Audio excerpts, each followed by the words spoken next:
Are you a presenter here? Yes. I heard that there's a problem. Oh, no, you got it anyway. Yeah. Okay, great. Okay. Just wanted to check in. All right, thank you so much. Yeah.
Is it all good? Live?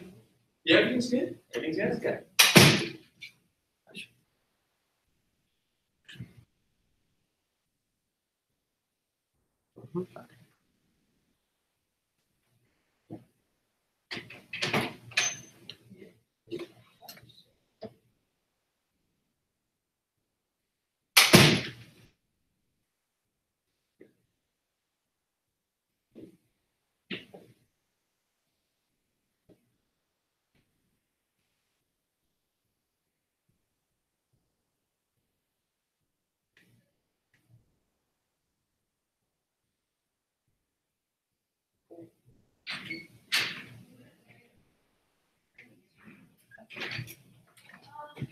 Wow. Yeah, this one's good. This came to take a look today. I know you want to kill him. It's like, How you doing? I'm good. How many people you have signed up for that? Okay. Remember, it's Sunday. It's the day that people start traveling back. Oh, it's gonna be good.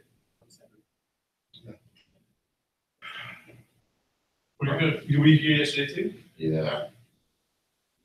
I was here. I was like, all right, am I gonna sleep in? It's raining. Yeah. It's a perfect day to sleep in. It's like the only day I get to like chill. I said, no. We should hop in the shower. Good on you. I'm tired. I need a break. Yeah, I do it too. All right, I'm gonna stop back like towards the end. I just All right. wanted to give you a shout out and say hello. Appreciate that. Thank you. See you later. See you.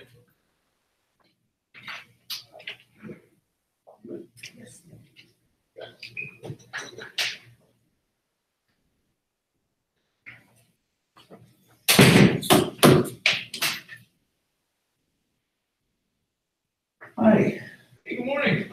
how you doing? I'm pretty well. So you're all packed up? Yeah. I have not been on my game this weekend, so You know what? I don't think anyone's on the game that much this morning. I accidentally abandoned my my suitcase in the bathroom at the airport on my way in. By the time I went back, the cops and the dogs were there. They finally gave me my bag back because the dog vouched for me. All right, well, there you go. The small successes Yeah, right. doesn't turn into a complete disaster.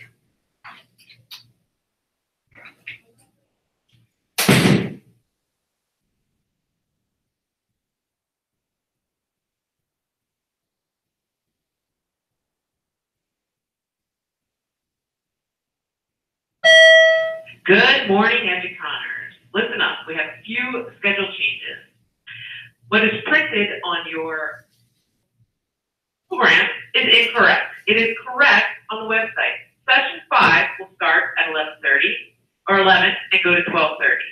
Session 6 will start at 12:45 and go to 2:15. Bagels and coffee will be served on the second and third floors from 10:30 to 11.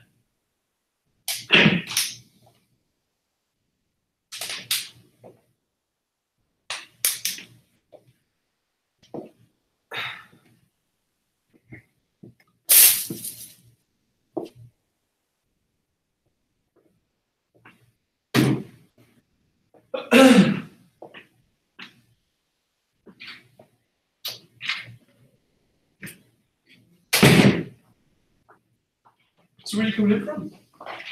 New Hampshire? Where are you? Southern New Hampshire, a little tiny town, a little bit off the seacoast. All right. Nice place to be. Particularly the place I like to be.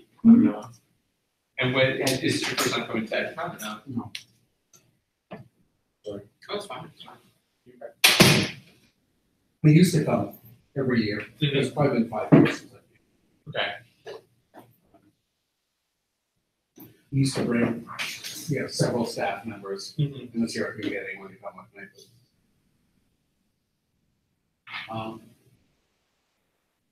Yeah, I mean, it's interesting to get points of view from polar opposites of our situation.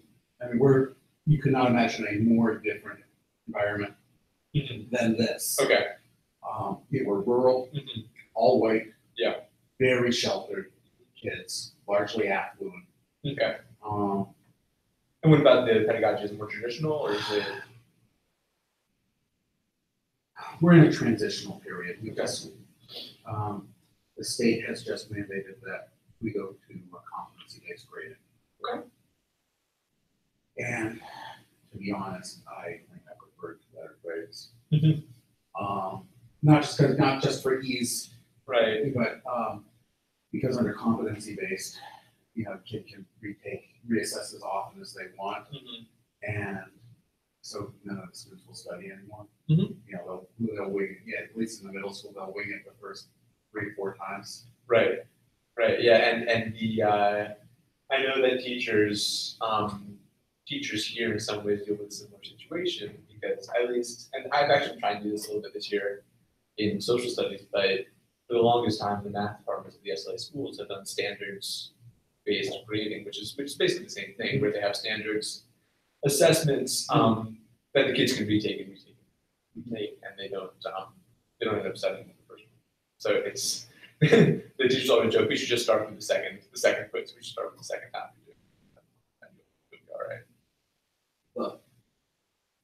And then there's this big difference between skills-based curricula and content-based. Right. So for math literacy, that sort of thing, I think competencies work a little bit better. Mhm. Whereas, we try with science and social studies, Mhm. fine. I could ask you to write a haiku about how you feel about the Supreme Court, but Yeah, there's a certain point you have to know from one case. I can't send them to high school. Concord is the town where we send them. Yeah. We're pre-K through 8. Okay. So I can't send you off to high school not knowing where France is. Mhm. I can't do that. And so we do a lot of I find myself doing a lot of bottom up views Okay. Yeah. stuff. But- Trying to get to the higher level, but you can't get there until you've got the building blocks. Right. Then that's always the struggle because there's always, I mean, even when you get to high school, and I think that you can imagine that a lot of the high schoolers coming into this school, SLA Fever, where I teach out in Overbrook, don't come in with a lot of that knowledge, and so it's a real challenge trying to negotiate that question of developing skills versus delving. Giving you the content that I feel that you would need in order to be a literate college student, perhaps, and that's a real struggle because I think if we're honest with ourselves, that both SLA campuses students probably don't graduate geography eventually. But it's definitely a challenge kind of balancing everything. I do get students that years later will come back and say, hey, yeah, you make a difference. But it's always, I got a tweet a week ago from college to how grateful she is because they were playing Name That Country. Mm-hmm. And she had 8th grade geography. And She just destroyed it. She's thinking back to your question. I was like, okay, well, that's great. Yeah. No one's ever saying, well, thank you for making me love America. Yeah, well. I do a thing once a month. I meet with all our students in the 6th grade. I do something called Food of the Month. I Okay. introduce them to some food that they've never had before. All right. I give them a slideshow, then they get to taste it. I love that. Yeah, and I was gassing up at a convenience store and this guy, hey, are you that teacher? Yeah. Oh yeah, I remember when and what he remembered out of all of middle school was that he'd done this. And you still giving kids those weird foods? Yeah, that's one way of putting it. Yeah. And it's like That's not how I advertise, but okay. It's not actually the legacy I was hoping for. But I Sometimes guess, we don't get to decide but I these guess things. I'll take it. Yeah, for sure. So you are a social studies instructor. I'm the only full-time one in our school. Yeah, I was going to ask because most new middle schools, at least in this district, are moving away from having a dedicated social studies position. 6th, 7th, and 8th are our middle school grades, and 6th grade is better than Okay. which I gotta say, not. Should have known I'd see you here. How are you? Hey, I'm James Dodge. Jen Parkin. Nice to meet you. And so I've got a, as I said, I've got a strong belief that there's content Mm-hmm. that is, socialist content is vital to know. Right. And just, saying, well, it's useful as a framework for literacy, it's not. And it is on the one hand about literacy, but it's not the primary good that comes out of a social studies classroom. It's one of many good things, hopefully, but no, and I look at even so SLA, and one of the reasons why I started to kind of think about this project is the SLA schools used to be part of this Inclusive Schools network in Philadelphia, and a lot of those schools take that same model of having kind of a humanities approach without having a dedicated social studies class, and just kind of seeing the way the winds are blowing in the districts got me thinking, and what is the unique good that comes out of a social studies classroom? And how do I try to access that a little bit more readily? I'm James Dodge, by the way. I'm sitting down. Nice to meet you. Amy. Amy, nice to meet you. Sorry, I'm I'll come around Wendy. and say hi. Hey, Wendy, thanks for coming in. So I feel like maybe we can just get started. I think people will continue to trickle in.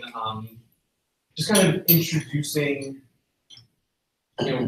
what context we're coming in from, and then also kind of the fun question of the day to get us into what I'll be talking about, and hopefully what we will be talking about is, what's your favorite museum? Anywhere in the world. Anywhere in the world, for any specific reason, doesn't matter, and why. Let's think about that for a second. I'll go first. My name is James Dodge. I teach kids social studies over at SLA Beaver, which is, probably heard this many times this weekend. It's the second location of the SLA high schools in Philadelphia. It's out in kind of the far west side of the city in Overbrook. It's the only magnet school on the west side of the city. But we draw kids. Hey, thank you very much. But we draw kids from all. We draw kids from all over the city. So we have kids from 100 middle schools coming out.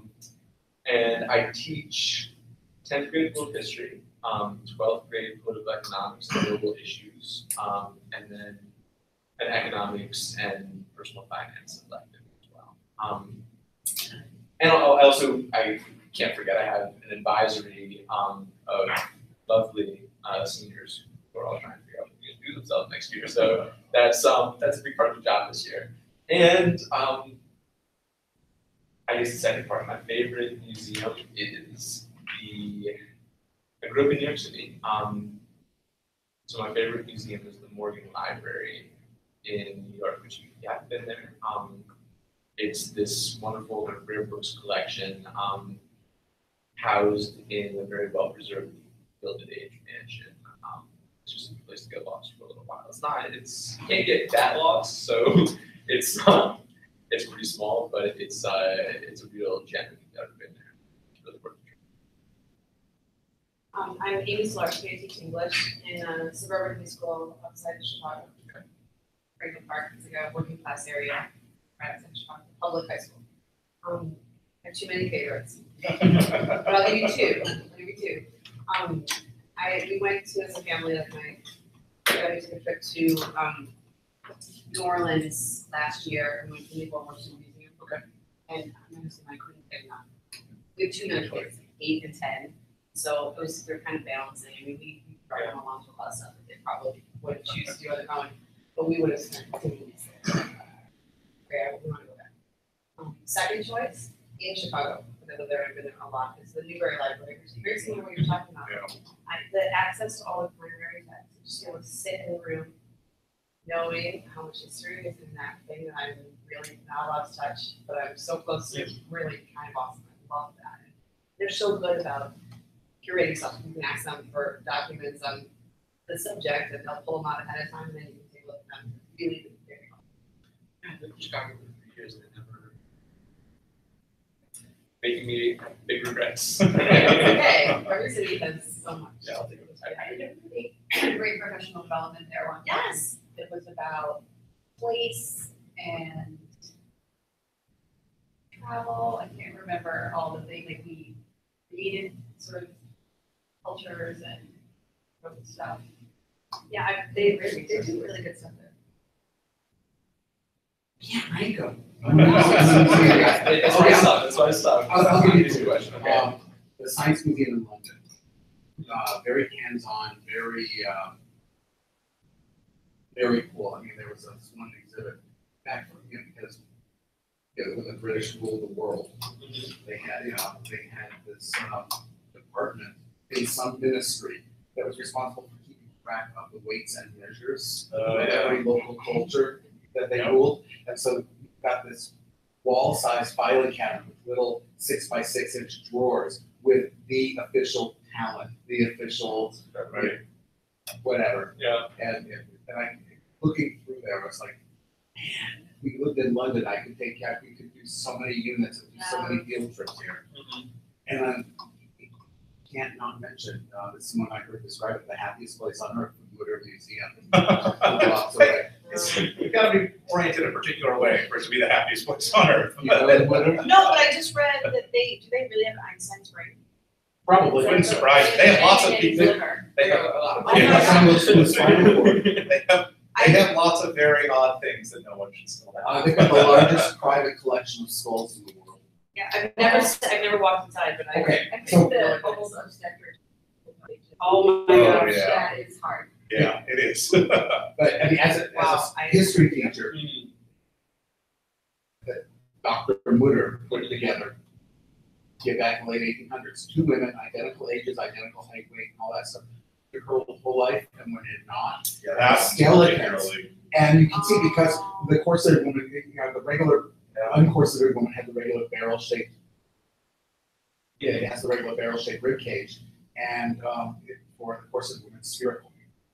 Yeah, it's pretty messed And up. But it is very helpful in some things too. Right, Convenience. right. Yeah, to see Yes. something like that. Again, you have to have, you're right, you have to have Right, a very particular, but Oh, my wife loves it's 2 blocks from here. I know. I ended up actually getting in touch with them, and we've done Skype interviews with their historians there to talk about That's right. PTSD during the Civil War and stuff like that. Here's some nice time here.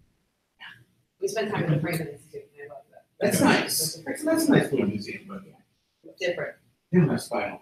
Clearly. Very few museums do. That's a good point. I'm Wendy. I was working at others here. I'm the director of ed tech, but that is just the different part of what I do. I teach perfectionist and English, I teach space, do evaluation. Anyway, I am a big fan of Max MoCA, the Massachusetts Museum of Contemporary Art in North Adams. It's in converted warehouse space, so they need to open new pieces of the factory complex, and by new pieces, it's like several thousand, tens of thousands of more square feet. It's lots of installation, one room with one thing in it kind of thing. We saw great James Terrell exhibit there over the summer, the light stuff. I just think it's amazing the way sort of the space and the art interact. And it's a lot of times it's things that you don't see anywhere else because you can devote that much space to it. And here I really like the Academy of Fine Arts.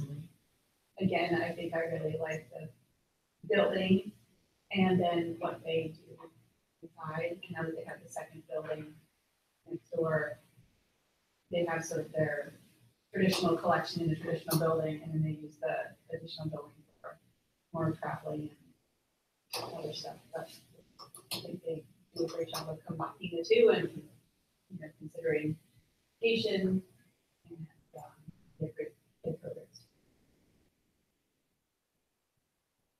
So I'm Jeff McClarkin. I'm a history professor at the University of Mary Washington, Liberal Arts College, Fredericksburg, Virginia. And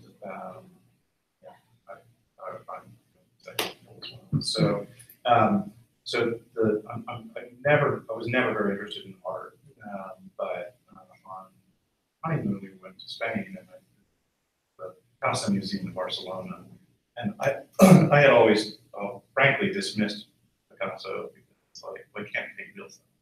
That's why he doesn't have ears.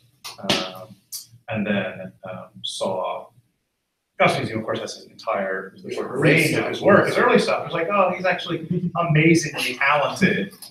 This was an intellectual choice, which of course was awfully arrogant of me to think otherwise. But and then to see at the Reina Sofia in Madrid, the full to sort of have that arc in one trip, to sort of see his early work and then to see and to get a sense to try to teach students that and it's so huge that it's 25 feet wide and just overwhelms you to see it. So that sort of the Picasso Museum arc is one, and the other is the Holocaust Museum in DC. And that's both because I think it's incredibly well done and moving, but also had a number of students end up working really good job of sort of moving, working with high school and college students and educational programs are terrific, but also that they have become a jumping off point for a number of our students to Well, thank you guys for picking this wonky, weird little presentation. Since there are so few of us, I'm going to try to do it kind of more conversationally and do the presentation pieces really quickly. But basically, what I wanted to focus on and what I wanted to talk about was the work that I've done in thinking about how museums can help us as educators and perhaps specifically as people who work in the humanities or in social studies particularly, with getting to those kind of deeper levels of understanding that are sometimes very difficult to get to in a high school or middle school context, no matter where you teach. But particularly sometimes with students with varied reading levels and kind of an ability to decipher written content and more, I guess, traditional history content that is sometimes less accessible. Right. So the first thing that, again, I think we can do this more conversationally. I have this presentation, I'll skip forwards once we actually get there. is to think about just more broadly, and if you want to, we can write it down. There's a few of us that can just discuss it. What are the goals that we are looking to achieve? What is the necessary part? We were just talking about this, earlier, that a lot of schools are doing away with social studies instruction or specific social studies instruction. So, what is the value, if there is value, in the social studies classroom? What do we hope as students achieve or learn or can do after their time in the classroom or during time? Hi, Ryan. Welcome. So one thing before we get started, Ryan, is where do you come from and what is your favorite museum? Okay. I live right up the street on 21st. Okay. And we So you come from not far away. yeah, not far away. So we had some sick dogs, so we were 10 minutes squared away. And then for my favorite museum, that's a tough one. I'll probably go. I think it's the natural history one in New York. I went to a bunch of them in DC, but I didn't appreciate them at the time because I was like 10, and we did the whole thing, and I was miserable. So I'm like, oh my gosh, like how many still things can I look at, or can we go to the park or something? But probably if I did those again, I would love some of those. But yeah, I look for an institute too. Still the Jurassic Park exhibit last year there, so that was pretty neat. So one of those two, I guess. All right, so this question of what are the things that we are trying to do in the classroom, right? Simplify the question, that's what it is. In social studies classroom, what are we trying to achieve?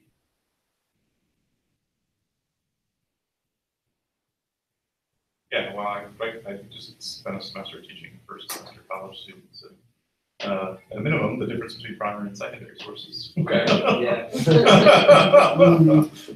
So being able to kind of determine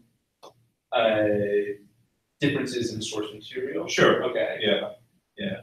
All right. So. Well, I do think, one of the things about, I actually oversee our teaching learning technologies, and I'm a big proponent of integrating technology to teaching and the access that the primary sources are accessible now as compared to when I started my teaching career are amazing. It's completely transformative. The downside of that is the flatness that creates between sources. And I've been using this example a couple times this weekend. Is the fact that Jefferson's handwritten copy of the Declaration of Independence is one click away from BuzzFeed is like that's a problem in helping students to understand the difference between any sources, types of sources, but the web actually makes everything flat. It's all one two-dimensional stream for our students, and so I think there's a lot more to try to help them understand the different pieces of history.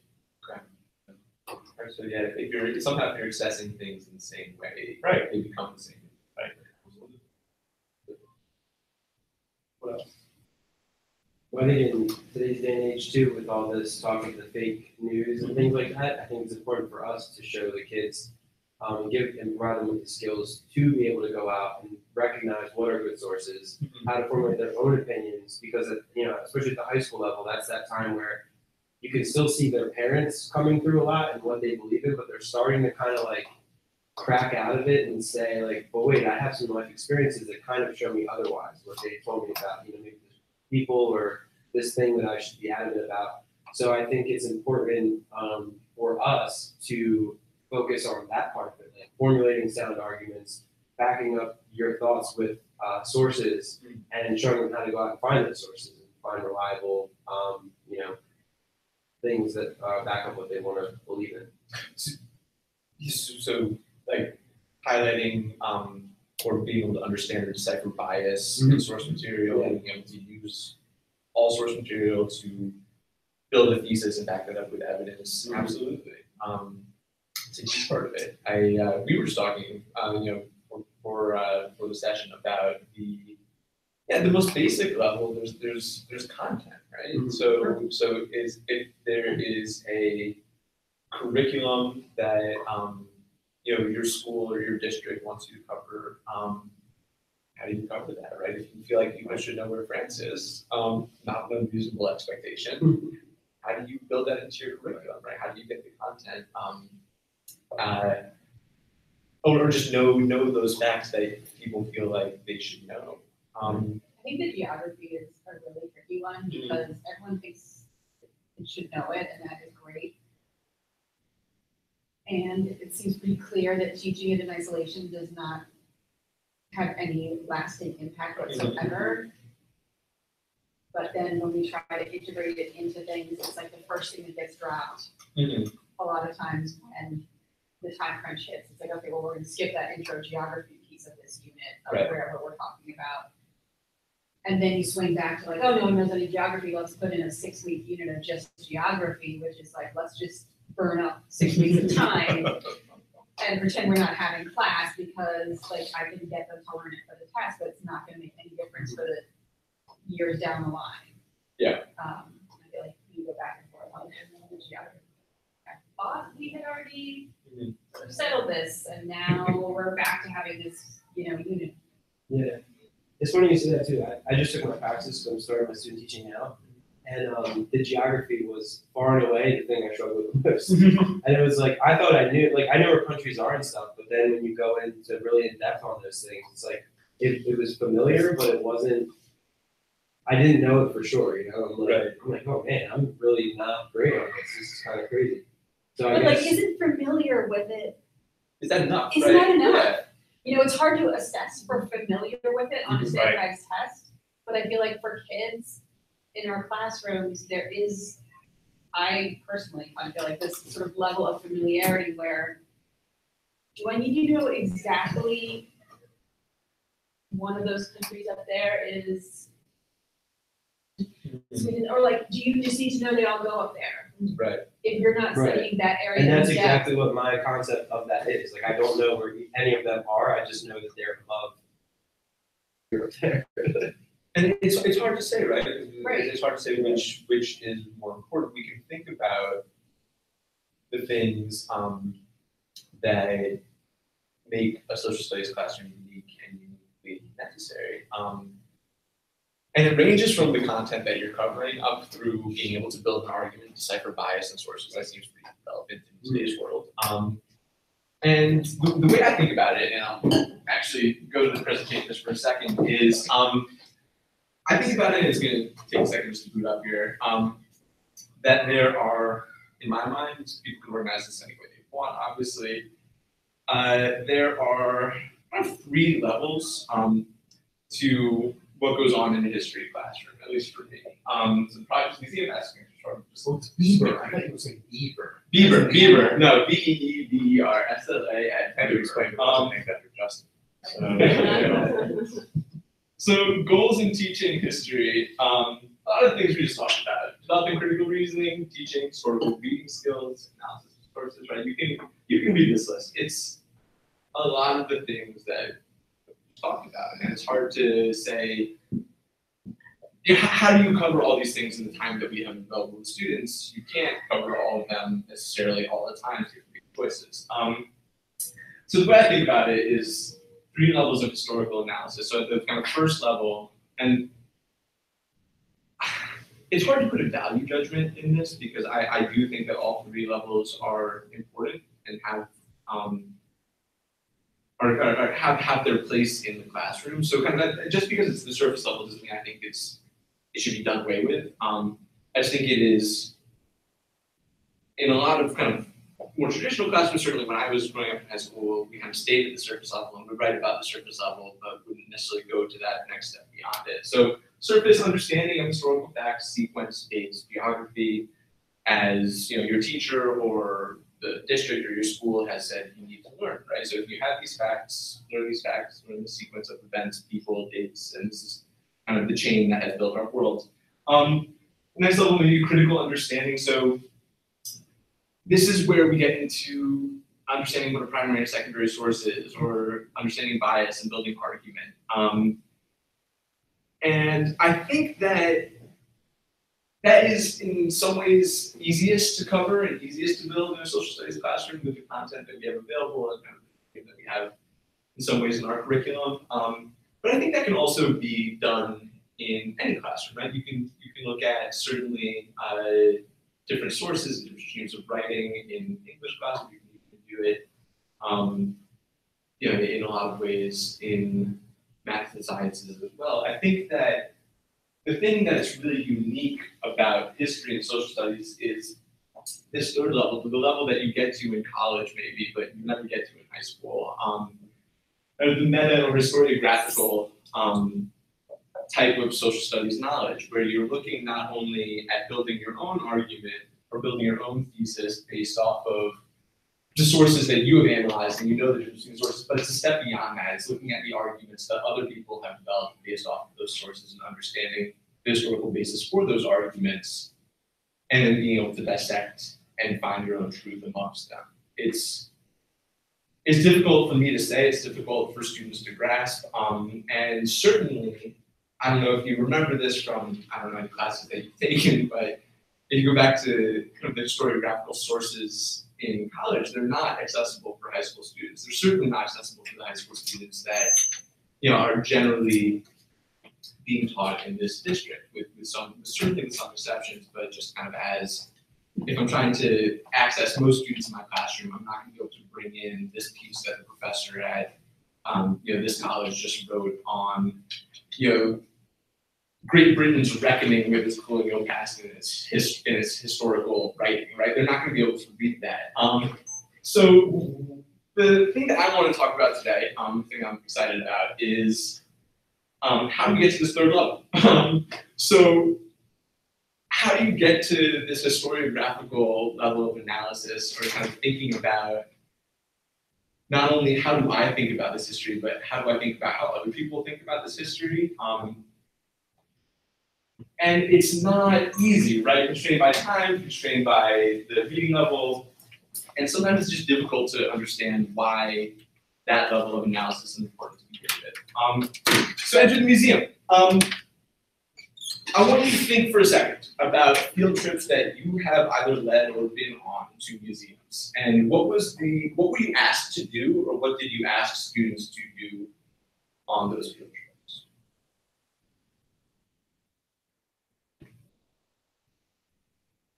Might have been a while for some people.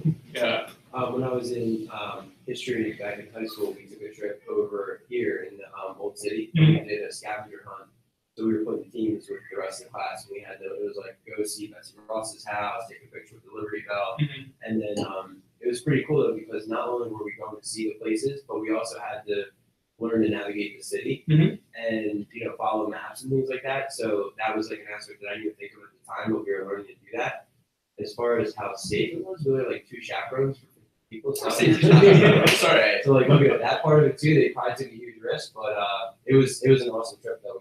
It was like a competitive thing. Yeah. We got to like take pictures everywhere, and it was pretty cool. And clearly you still remember it, right? Yeah. It stays with you. 2 chaperones for 15, that's pretty good. All right, anybody else? I took my 4th graders, I used to teach in public school in Chicago. I took my 4th graders to the Art Institute. And the American section has kind of like, you kind of come down these stairs into the area. And so there's kind of one entrance and exit, which was critical for containment. Sure. And we had, we've been studying the Harlem Renaissance and James Weldon Johnson and William H. Johnson and all the Johnsons. And so we've been looking at a lot of art and we've been talking about art. And so I just set them loose and said, find a painting. We've talked about how to talk about it with your little pencil and paper and sort of describe things. And I just remember this one kid coming up to me because there was no painting. And like he hadn't read a single sign. Right. And I said, no, there isn't. And I felt like, okay, something was like, we had established what that was and what was missing. And then he found some picture of a naked woman and he was happy. But it was like, she was like Halle Berry.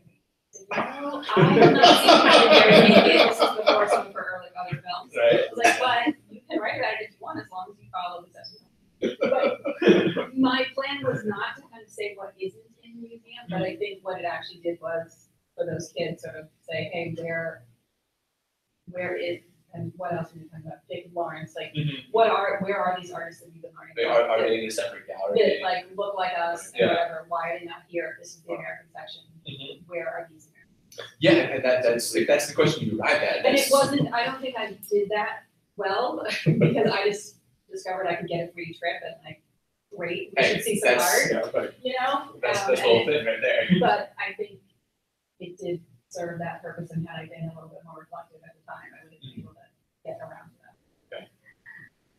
Anything else in the field trips? Past couple of years, I've been reading about the importance of museums and how kids get exposed to them.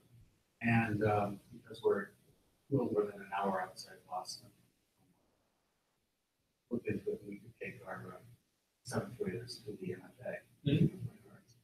And so we went one year, and it was an enormous success. The kids were like, "Oh, this is awesome!"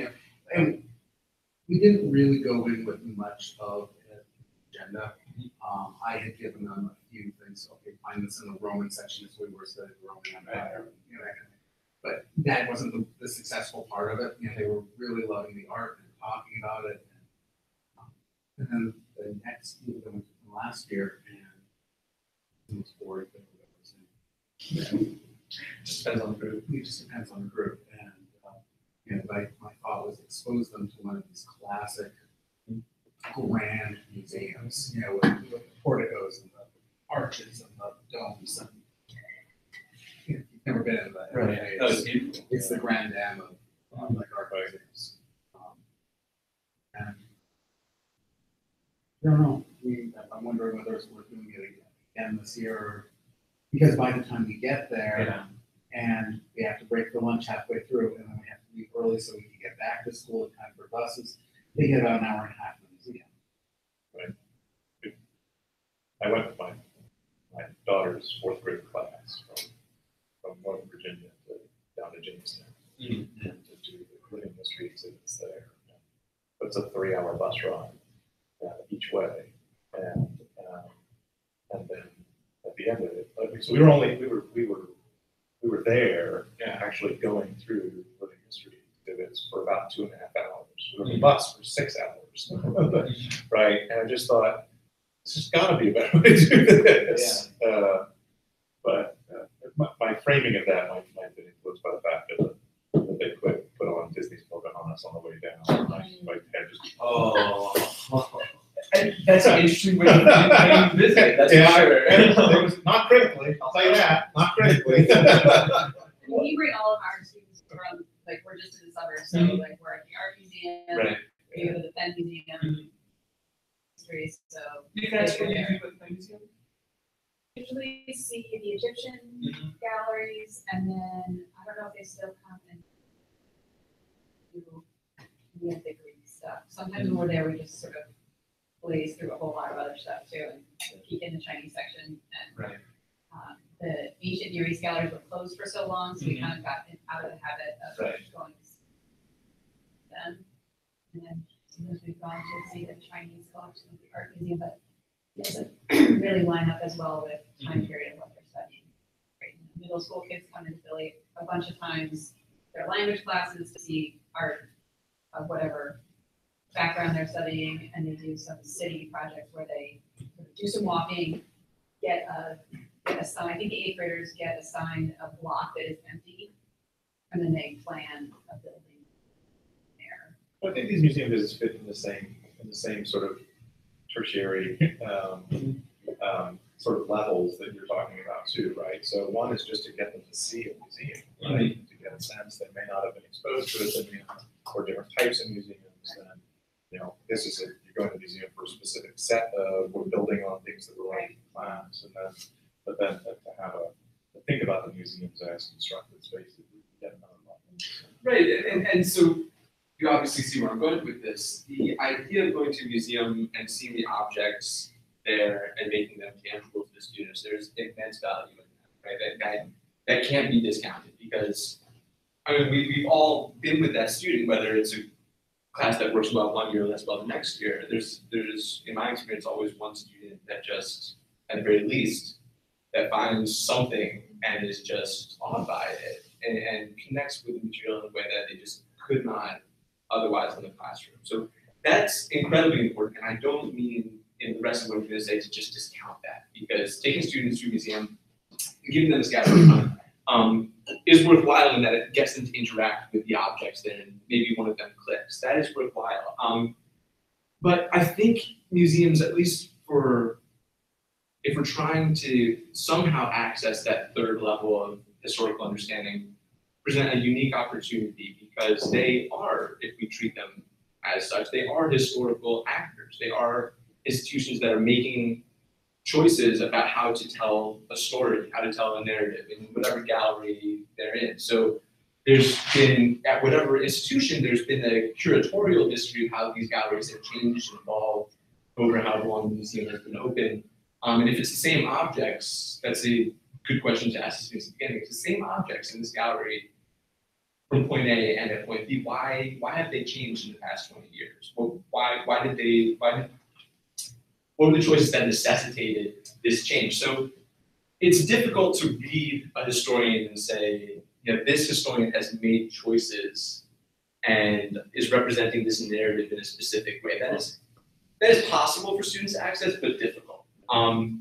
There's a lot of construction that would go into that. There's a lot of intense deep reading that would go into that. And then, in order to understand that it's a unique narrative, you need to read others as well to be able to compare. Hard to do. But I think doable. I mean, for I sure. think the art, looking at paintings and saying, the number of postcards you can acquire at this point of art from all over the place, and saying like, okay, so we go to this, say I do a much better job in the lesson with my fourth graders, and we go and we say, okay, this is what we saw. Here's here is a much wider range of the things they could have put up. Right. What would you put up?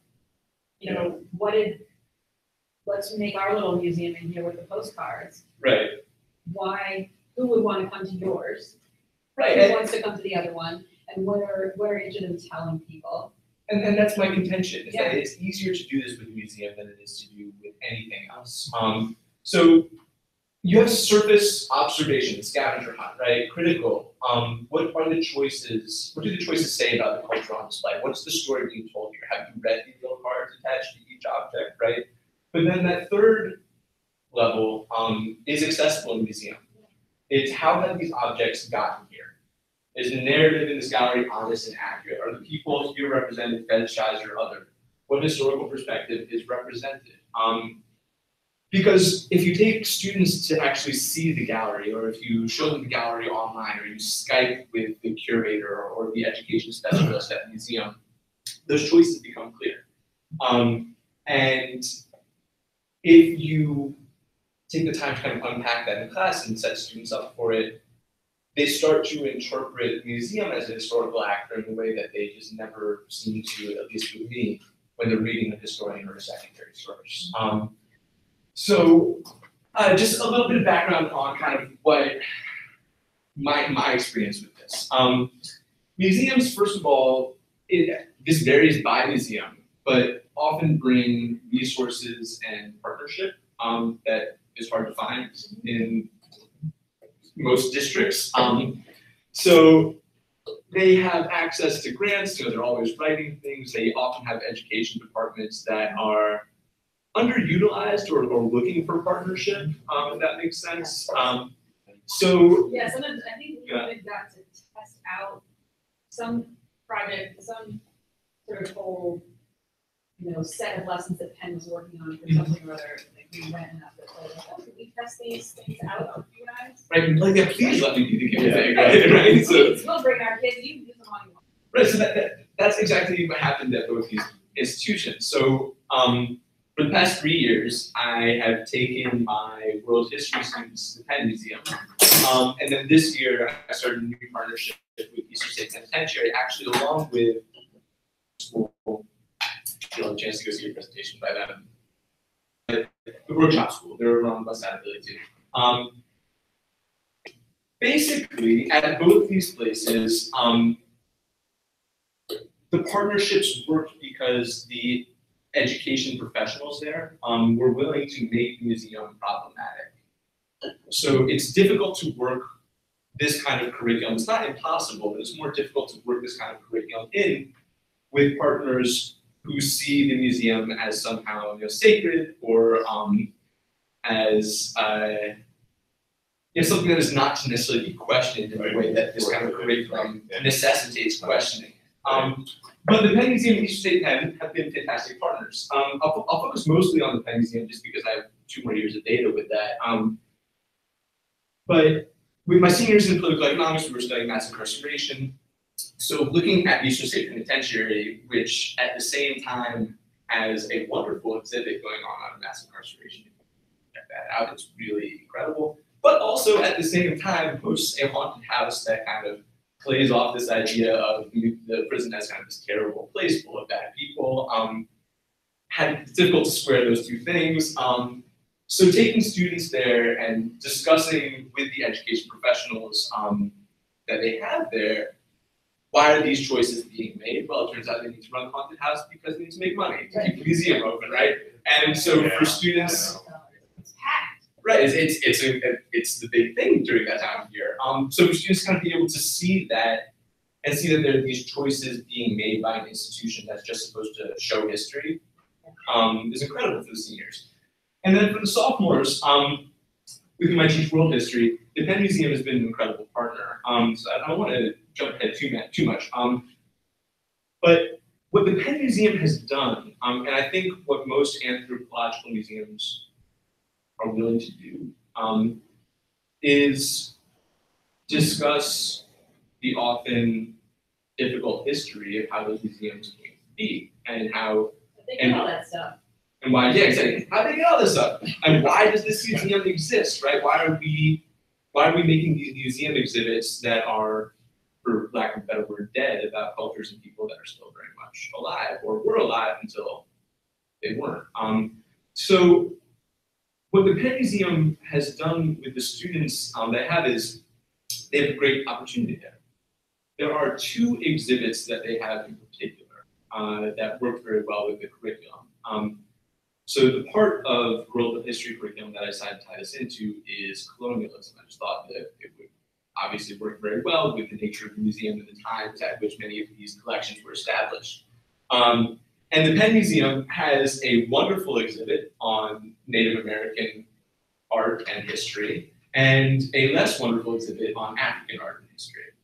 The museum recognizes that there is this difference between those 2 galleries. The difference is that the African exhibit was created in the early 1990s, and the Native American exhibit was created about 5 years ago.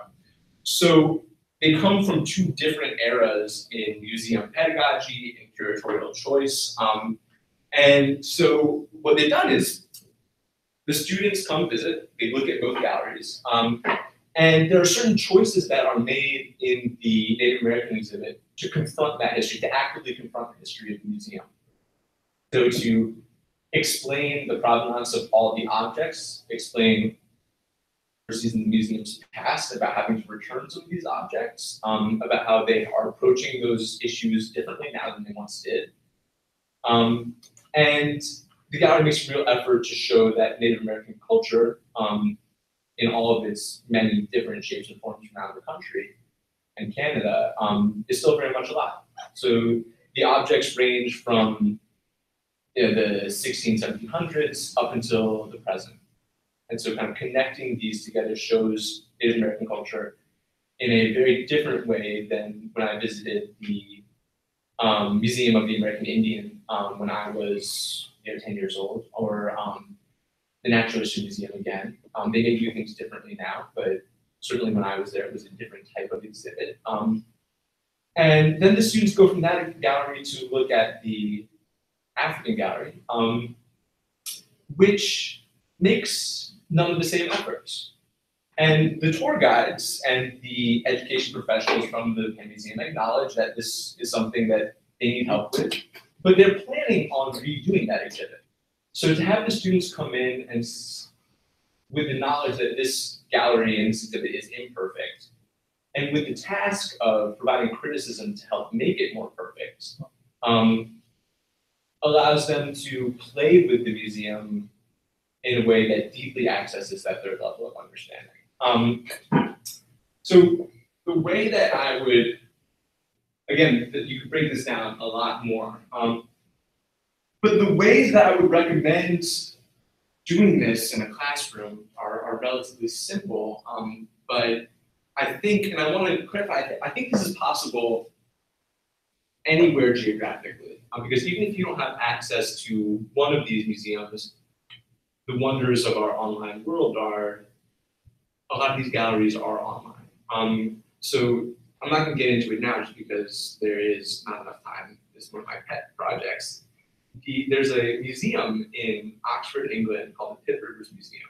And it is, first of all, totally obscure. No one's ever heard of it. But it is the single best artifact from the British colonial age that I could ever think of to show people. Because much like the Barnes collection, it was written into the will of Mr. Pitt Rivers that nothing about this museum could be changed after his death. So all of the artifacts are arrayed as they were in 1920 something, whenever he died.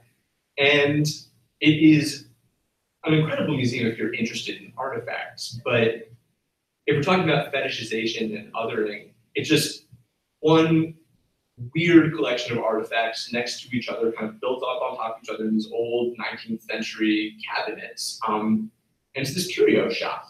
And it is looking at that versus looking at what the student's conception of what fair representation is and building up to that. You could do that anywhere, is my point. So introduce the power, this is the most important step for me, is introducing the power of narrative in shaping perception. So hopefully we've been doing this to some extent all year, right? So thinking about, who gets to decide what history is, right? That's one of the most essential questions that we can introduce or discuss in our classrooms. You all know this. But kind of reinforcing that it's a story people are telling. It's a story sometimes based off of fact, based off of evidence, based off of artifact. But in essence, it's a story. And who tells that story and what is included in that story is a choice. I welcome to take pictures, but I'm also happy to share this, to share the presentation with you guys. So I can show you in a second some of the assignments that I have, or some of the class activities that we have to kind of go through that first step. But I spent a lot of time on it, and I do some kind of weird things with that, which I enjoyed over the years. But that first step is really important because that sets up clearly the rest of the interpretive piece. The next thing is to problematize, which I think is word, problematize the museum. I use it all the time. Yeah. So to problematize something, to make it problematic, right? That's what we always do in the history classroom.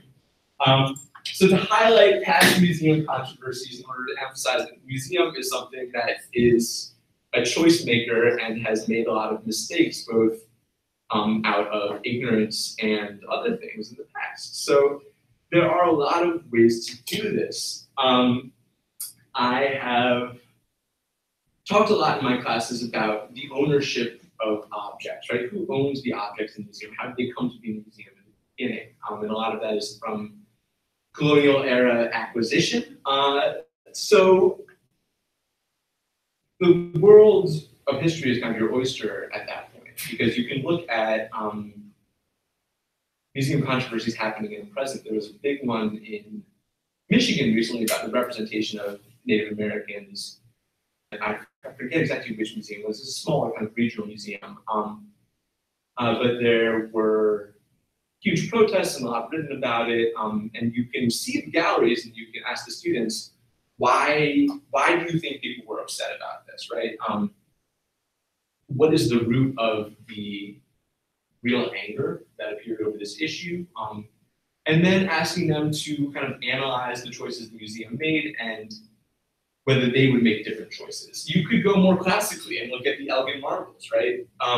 There's been a lot written about that. We have a mock court case on should the marbles be returned to Greece? When were they acquired? Was the acquisition fair? Who had the power in that acquisition? Well, and how is the museum now presenting it? Like Exactly. They know they're on the wrong side of that argument, so now they're making the argument like we can preserve them better. Right. We can present them better than they can. Right, and they won't be submitted to the kind of, put them back, they'll be destroyed by the environment, the air quality is so bad there, blah, blah, blah. Right, now they have a whole Parthenon Museum that's, Right. it's like, each year I do it, there's a new layer of evidence for each side. And I will tell you this as well, there is a whole class of litigation around the return of objects to different places from other places. And if you call enough lawyers, some of them are really happy to get out of their office for just a second, probably whether it's via Skype or in person, and talk about that niche that they do that no one else thinks about. So for students, first of all, getting to see another career path that they would never think about otherwise, I would never think about otherwise, but then also to hear that there is law about this and it's complicated, and sometimes things can be returned, sometimes they can't be. And why is that? It's not always about what the students would conceive of as justice. Well, and archaeologists have their own opinion on that of what we gain from having them in this place, and people can, that scholars can study them versus, well, they were taken, Right. So their version of information gathering on their side. Absolutely. Absolutely. And what I would also say is engaging, selecting a gallery or a museum collection that you think fits with your content or curriculum. That's a part of this also. Is you could certainly have a museum studies unit. That would be really interesting. I haven't taken that step yet. It's something I'm interested in doing in the future. I think it fits naturally for me right now with colonialism, but I love doing it so much that I kind of want to make it its own thing. But that would, we're lucky we have a lot of freedom in our curriculum, but in terms of my orthodoxy and thinking, do I have the space to fit that in? I would really need to kind of figure that out. Finding the place in your curriculum where this fits is obviously going to be something that every individual does differently. But something that we'll think about a little bit at the end of the session. So engaging with the museum collection as critics rather than as observers. So this is a step that I think you can on discussions with museum educators and curators. Again, in my experience, I can't promise that this will be the case for every museum everywhere. Curators are not asked to explain their choices to high schoolers very frequently, and enjoy doing so. They may talk to college level students a lot. They may be, well, who knows? They may be discussing these things with other museum professionals, but a phone call, a Skype session, an in-person Q&A with the people who are actually making the decisions, and be able to explain what goes into putting on an exhibit at all, what kind of research goes into it, who's consulted, who's not consulted, another thing. Again, I can't promise that they'll be raring to go for your students, but I have found them to be an underutilized resource. I was surprised how generous with their time anyone is. You asked them to stay with a middle school class. Right. For sure, right. There was an exhibit at the American History Smithsonian about a year or so ago, and an actress riding around on a bicycle in costume. It has one of the liberated bicycle riding feminists. And so I read a book about it, and I contacted her. She stayed in character to our kids. Fantastic. When you think about the number of times they have a group come with no background, that just sits there and they have like no way that they're interacting, they're just being told all this very generic, basic information. I would think it would be great to get a chance to talk to kids who have a little bit more background and are ready to actually do more than just review, how are mummies made And I mean, That's a whole different conversation. That's for the Food Museum. I'm not. But that's the secret, that the not so secret thing that people just don't like to talk about is much like social studies teachers in social studies classrooms or museums. there's kind of this survival thing, right? Not a lot of people are going to that museum. How do they get more people in there? The answer is not necessarily more scavenger hunts. It's how do we engage with these places more critically? And that's, to be honest, that's what the professionals who work there want to talk about. They are, by and large, working there because they're interested in these same issues, and not enough people are interested in them. Tough topic, I'm sorry. Please. Got an embryonic idea in the Yeah. back of my head.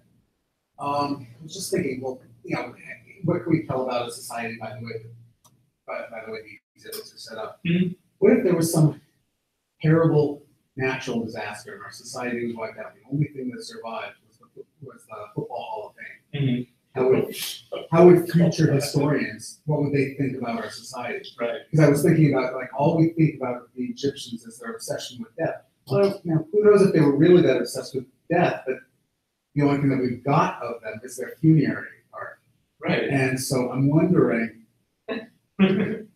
There's this great, Macaulay, you know, the guy who does those David Cogman's building books. okay, yeah. Well, there's one, Motel of the Mysteries, and it's as if a motel was buried in junk mail. And the archaeologists now excavate it, and everything that you can't explain, right, is the archaeology thing is like it must have spiritual significance. Right, they worship So- the TV. They Right, worship the that's, TV, they can set up on an altar in front of the bed and, and the toilet seat, I think, is like a Yeah. headdress, right, and it's pretty fun. Yeah, there's so many things out there that you could ask students to do, just even in the classroom. So bring up the Football Hall of Fame, and I hesitate to get into this because what I'm going to literally ask you guys to do probably during the final 15 minutes of this is think about a project that you think would be, you know, inclusive of the museum that gets that level of understanding. But how would you, if you give students the literature on concussions and CTE, you could say, how do you think the exhibits at the Football Hall of Fame are going to change in the next 50 years? Or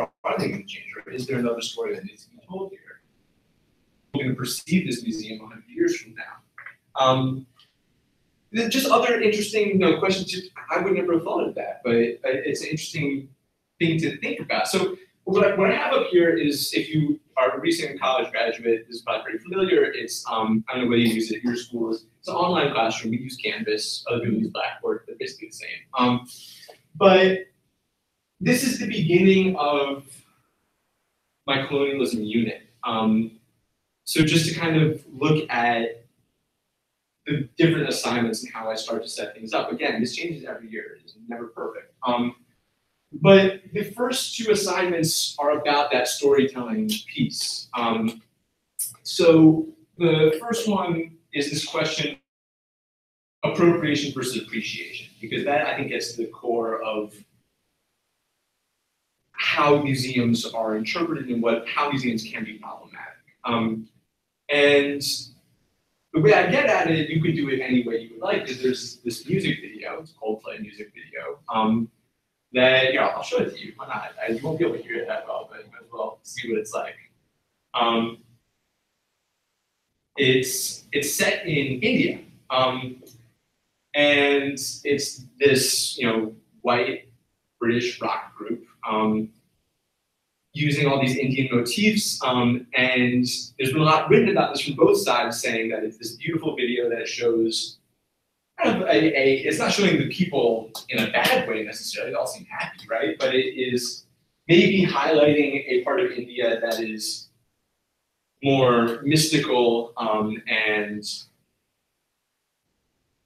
over varnished and less modern, and kind of gets back to a colonial perception of what the country is. It's not it's not a color festival every day in that country. Why is that always the case when people are shooting it? And all these kind of relics of colonial pasts. It's interesting. So having students think about, is this appropriation or appreciation? They are divided. They really get in on both sides of it. So just starting off the unit that way, and then moving into, I love this Adichie, Chimamanda Adichie. She's one of my favorite authors. Wonderful, wrote in the Washington Post and this TED talk about the power of a single story, where she discusses how the kind of Western narrative of what Africa is has affected her and in some ways harmed her, but then also been something that she can be conscious of and work against throughout her life. She talks about the books she read when she was little were of little white girls living in England, and she was confused as to why and why they were asking for certain things that just didn't exist in her country, and why a lot of this narrative she was presented with. But that gets at this idea that narrative can be destructive and harmful to people. So that's kind of at the beginning, but then kind of later in the unit, transitioning into both some core content on colonialism and the era of colonial expansion, but then also looking at museum issues. So we look at the controversy in Michigan, we look at the Elgin Marbles to compare themselves for coming into the museum later in the unit. We were lucky to have this partnership with the Penn Museum where they will Skype with us and discuss kind of what they want us to be aware of and how they think that my students can be helpful.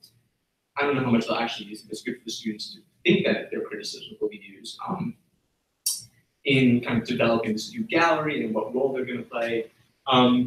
And then kind of the final, real quick, so like how often are you talking that you actually get into a museum now or you're working with this museum? Like you obviously, you're Not very that often. right? Oh, so it's like maybe once per semester or year? What I try to go for is once per semester per class, Okay, which is still feels like a lot. so that's actual visit there, and then how often do you have that communication when they're Skyping In or the something like build-up, it depends on what they can do and what they would like to do.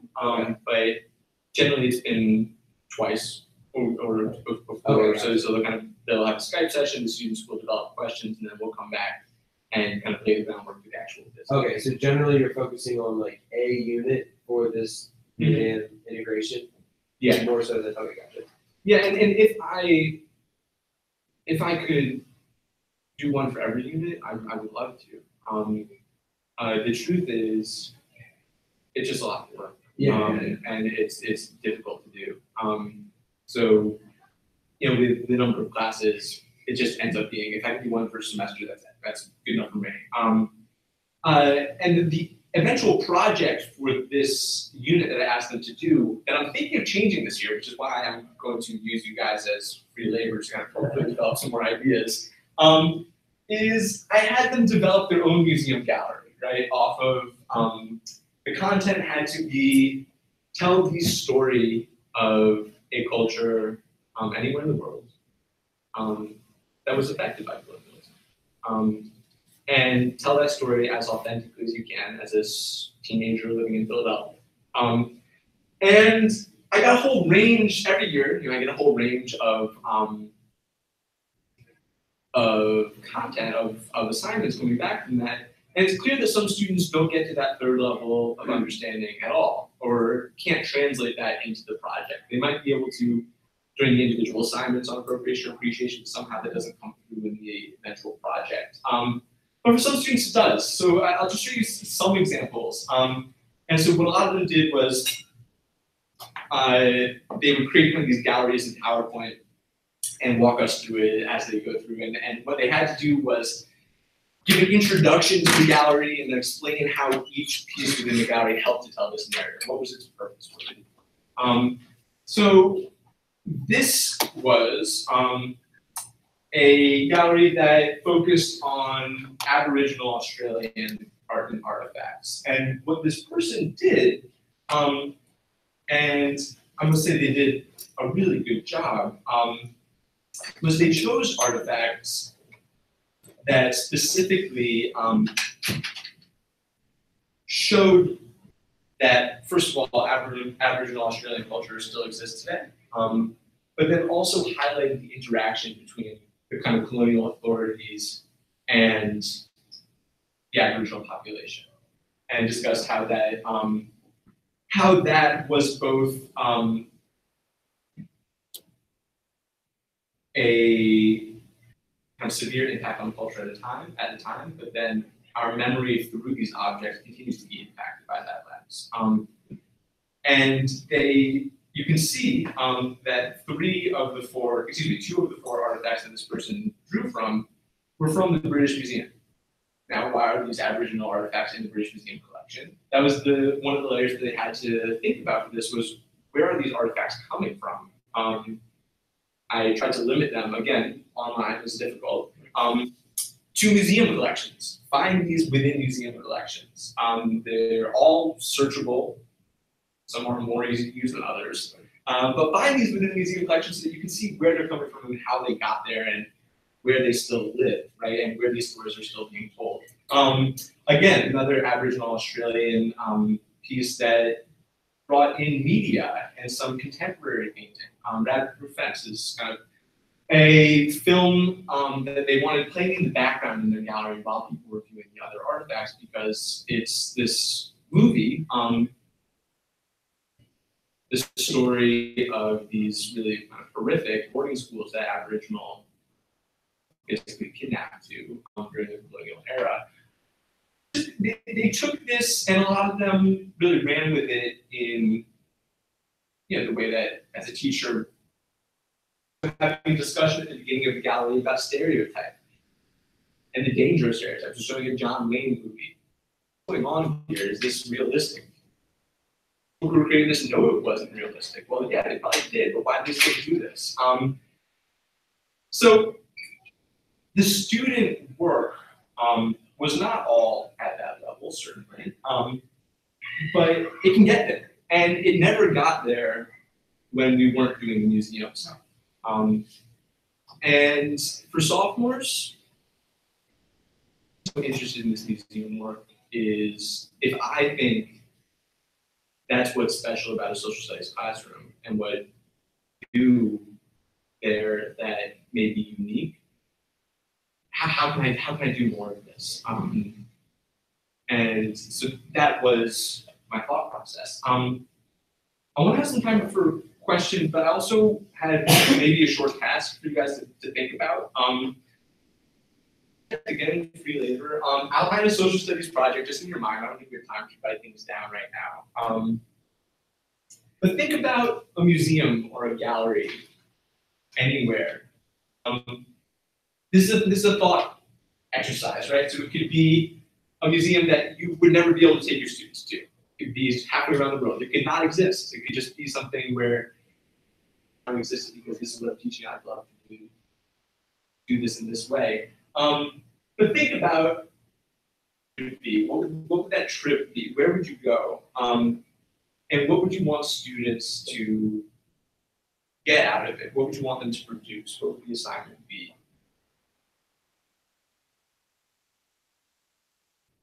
You can take some time to think about it, talk to each other, talk to me, it's fine. We need to present in front of everybody, but any ideas? Yeah. Well, I was thinking about one of the things that I found out more recently that I didn't realize, and it made the art really interesting to me, was the stuff in the Civil War, the paintings. There's little intricate things in all the paintings that represent something. So like if the horse's leg is up, it's a horse that died and the guy on it was a commander or something. Okay. There's all these crazy things that were like protocols they followed throughout. So like if I'm just thinking somehow to like integrate that into a class where you're like, what can you find in this painting? And then are there things that you see across other paintings that maybe isn't explicitly said, and what do you think that represents? So like something in that, and then they can take that into, what's the narrative that's being shown in these, and then like, is that different from, well, who made this painting? What side were they representing? Like, what is that? How does that have to do with the narrative that we're learning about in class? Sure. So I don't know. I think it's like just a cool way to take the visual part of it and kind of get the interest going on, almost like a scavenger hunt, but like more in depth. Right. So asking them to find different types of things, right? Getting to a different layer to it. Just bringing that up. I don't know if I was teaching American history, which I don't, unfortunately. And there's a lot to be done in the same vein with the Civil War monuments. There's been so much protest and strife over the last couple of years. Why do these monuments exist? Who put them up? What story do they tell? Is it worth keeping them up for a different reason now? really intricate questions for kids to think about, for Yeah, sure. for sure. Well, almost every town Mhm. east of the Mississippi is gonna have monuments or something related to it. So, yeah, I mean, I think that there's lots of opportunities to sort of find these things that are already in your location. Might not be formally associated with the museum, but they are part of the landscape. Yeah, for sure. Right, and then you sort of identify why are they there, why are they maintained or not maintained? What purpose do they continue to, what stories do they continue to tell? I also was wondering, and I think there's also another layer of this, which is thinking through those paintings.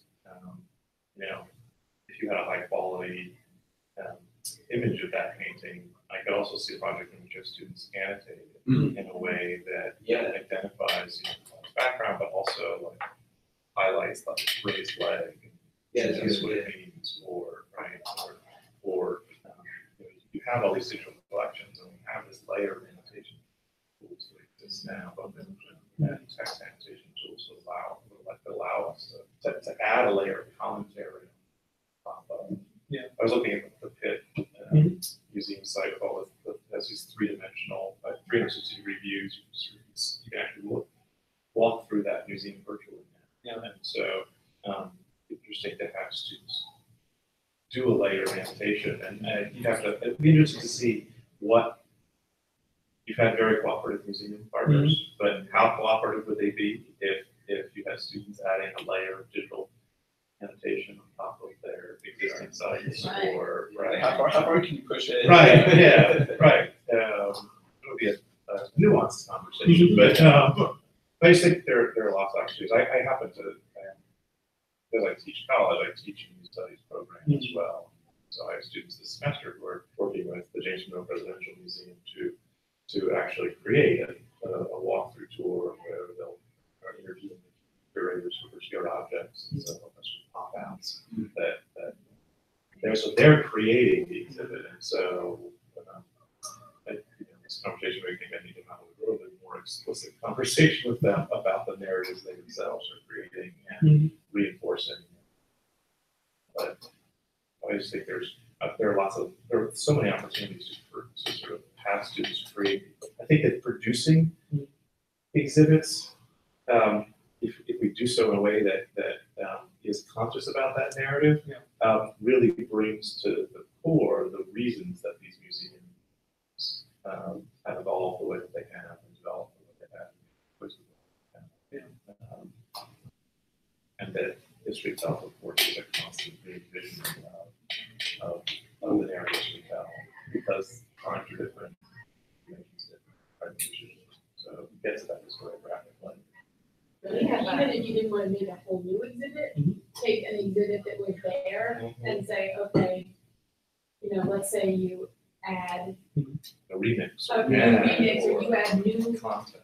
little labels What's to missing here? each thing, like here's what the museum says, what are you gonna add to that? Right. What object would you put right next to it as a counterpoint? Like I think sometimes the searching for the stuff, do you have to devote to searching for other objects? And if you don't have as much time, maybe you deal with the objects that are there and how we're gonna reinterpret them, or what else might you say about them? We have a strategy we use in our district. It's called visual thinking strategy. Yes. But it really starts out just having kids look at something with no knowledge, like piece of artwork or statue. And there's 4 main questions. You have them take a minute to look at the picture. And then you say what's going on in this picture. And each student gets an individual chance to speak like what they want to say. There's no right or wrong. The students are, you let them know everybody's opinion about it and everybody's thought or what they interpret is valuable. And then, we might, then the next question is kind of it's very formative, is what do you see that makes you say that? Their interpretation, hear what they see, phrase it, and then we open it up and say what more do you find. Local museum, we have a community partnership with a local museum. They're pretty good about our district kind of helps their funding quite a bit. So they are pretty open to our ideas, and we've gone in and had them actually do it with a piece in their gallery. And it's just a neat way to get kids starting to look at what it is. It's very like, it gets them to kind of have those conversations in an open-minded way. And then once they kind of see their view of it, before they're even given this, like they get a chance to kind of see it in their own light. And then like after it, you know, then you can bring in the, but it's kind of a cool way because they really feel like they can just say what they want to say, see it in their own way, and they don't feel like right or wrong answer. It's a nice way to get them interested in what's there and what they're looking at, and then they kind of make those comparisons. Susan, that would be an amazing step, I think, in any project, where attach your own. What do you think when you see this piece without any story attached, without any narrative attached to it, and then to compare that, then as you're saying, with the narrative that might be attached to it, with whatever is being said about it. You know, what do you perceive that's different from what the accepted version is? The thing that I'm thinking doing this year, and this is again relating back to our original discussion about covering content versus getting into kind of these deeper thought processes, is maybe that's a false, you know, but it sometimes feels like it is. And I'm thinking this year of having the students forget about creating a gallery for a culture that was in some way impacted by colonialism. That's worthwhile, and that could help you with your research skills, getting things from other museum collections. That can help you understand things about a culture that we may not have covered in class. There's a whole lot of value there. But I think a lot of students get lost in the weeds as well, just kind of on the research component and in thinking about, okay, which culture am I going to do? I don't really know the specific history about their colonial moment. So negotiating that can be really difficult. So I was thinking of having students go much simpler and just create a gallery for the Philadelphia high school teenager and think about what misconceptions, biases, and prejudices people might have about that particular group. And I want you to pick 4 objects and explain, write your gallery statement, provide your item descriptions, and write that story for people who are going to come, you know, and have no conception of who you are.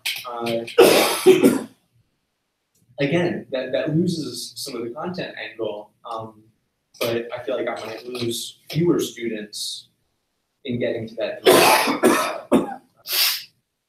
So 2 things. I think getting that deeper, that third level is really important, and that's what you set out to do. And so if that's the biggest goal, when they're getting lost in the weeds of research, yeah, it seems like an important shift to make, right?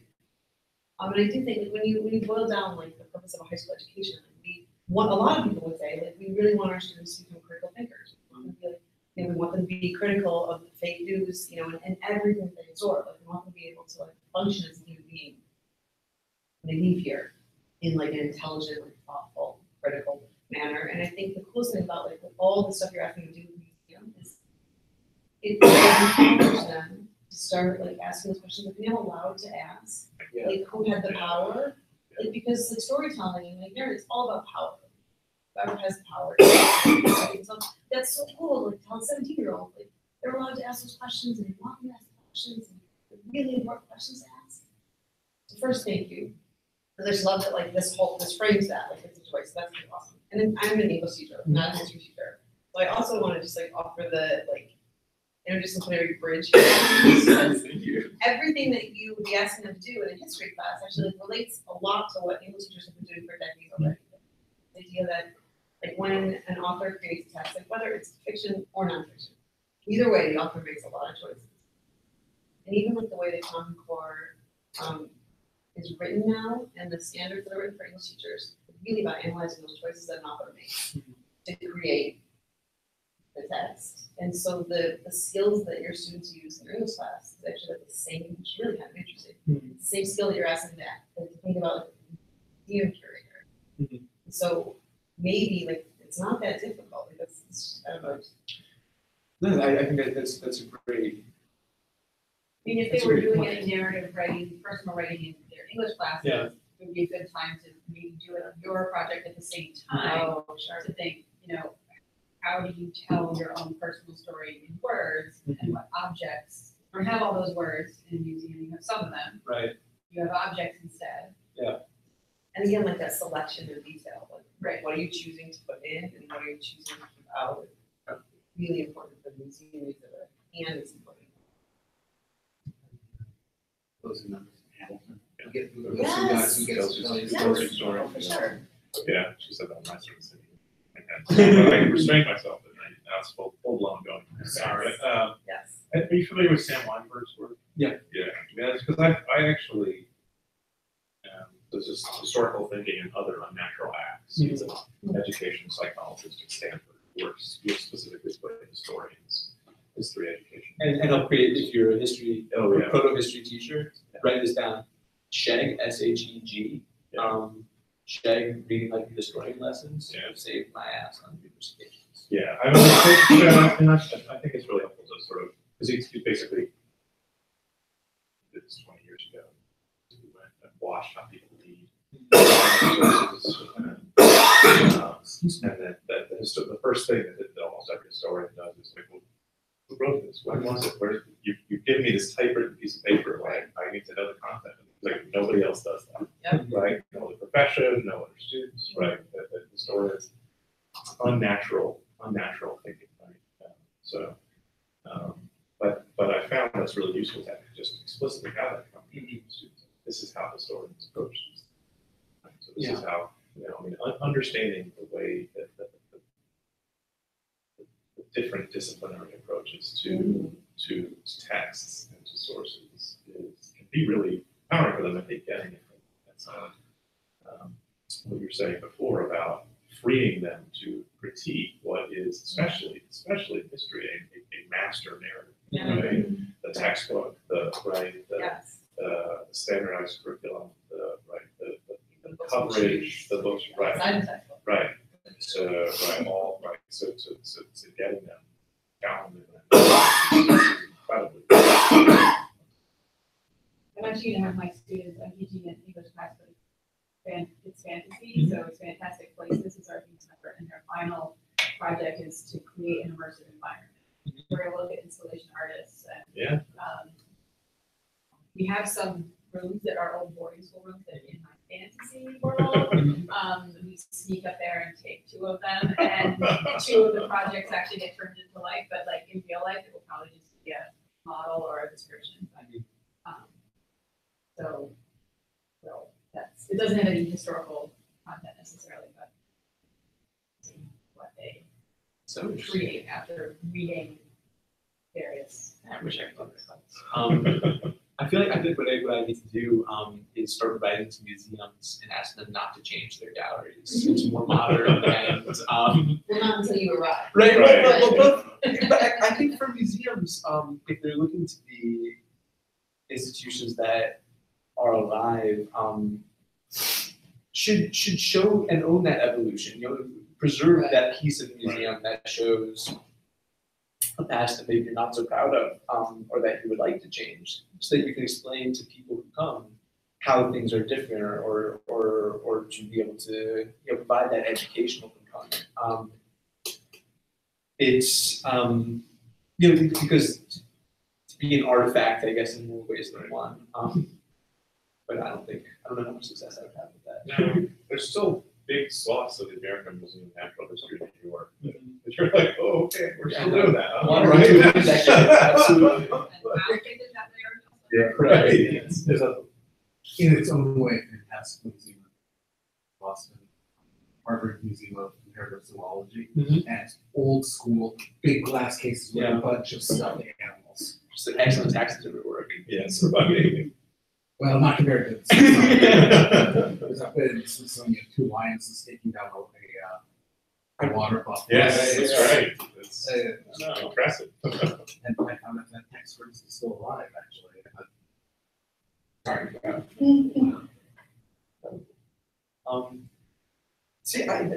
That's all I've got. I will definitely get everyone's email and share the presentation for what that's worth. Unless you guys have any questions. No, thank you. Thank you. Really fun. Good work. Really fun. It's a pleasure for me just getting to talk a little bit. You know, it might surprise you, but there is a limited number of people really interested in this specific niche. It was not in fact surprising. I really had a class on this. I did my undergrad 5 years prior to this. I was at Rutgers, and we had a class where we had to go to museums for all of our American Natural Science Museum in New York. We went and we had to like walk around. It was a mix of all disciplines. So on that trip, it was a long time ago now, but it was. I'm thinking back, I'm like, oh, I had a class on this stuff before. So it's It's all coming back to you now. Yeah, it is kind of crazy. Like the Library of Congress. Yeah. Now you can access that online. Would you treat that as a museum? How you go about it, or more like primary sources? That'd be difficult. I think you could treat it as a museum because they have different exhibits going on all the time. But it's kind of flat. Yeah, it does have that flatness, although, the Library of Congress itself, the exhibits are less museum-like. They're much richer digital collections than they do physical collections.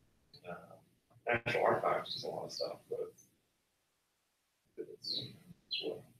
But no, I mean, again, these lines are blurred in the digital age, right? And then the way that these museums represent themselves in the online space Right. doesn't always keep the difference between a library, an archive, Mhm. a museum, and a collection. Like those lines are all really blurred. Yeah. And only like get more blurry. Right, they're not, no, absolutely. Yeah, absolutely. Well, I mean, I guess on the promising side though, like you have it digitally, so you can access it where you don't have to actually physically go, but how do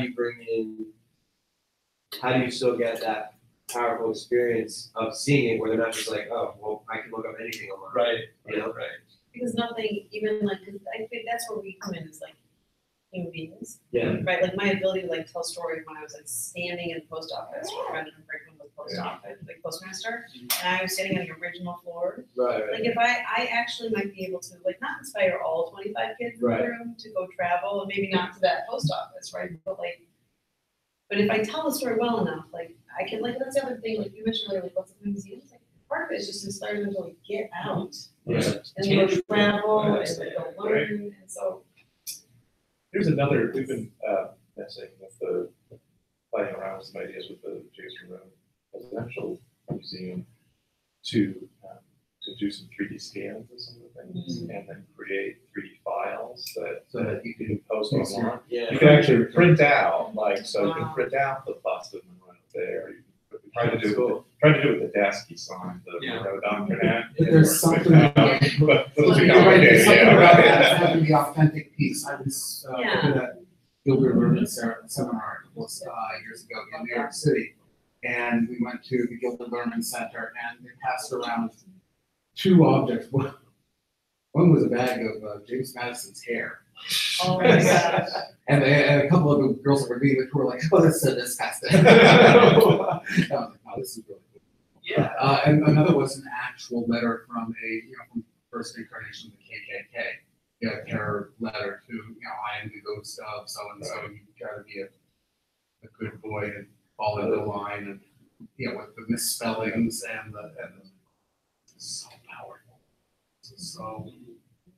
And there's a question about the fetishization of the object. Yeah. And as we get better at duplicating aspects of that object, as it goes beyond a two-dimensional to a three-dimensional, as we are able to hold a reproduction, it's not going to be exactly the same reproduction of that.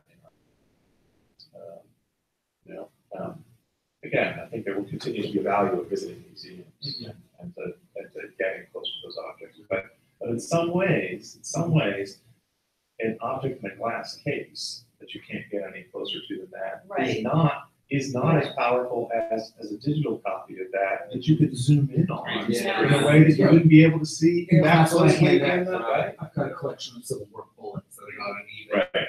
And I can hand those around. It's Right. hold them and feel the weight. Oh, Or when I have them Yeah, I actually picking cotton balls apart and finding Right. part of Sounds pretty hard, yeah. Right.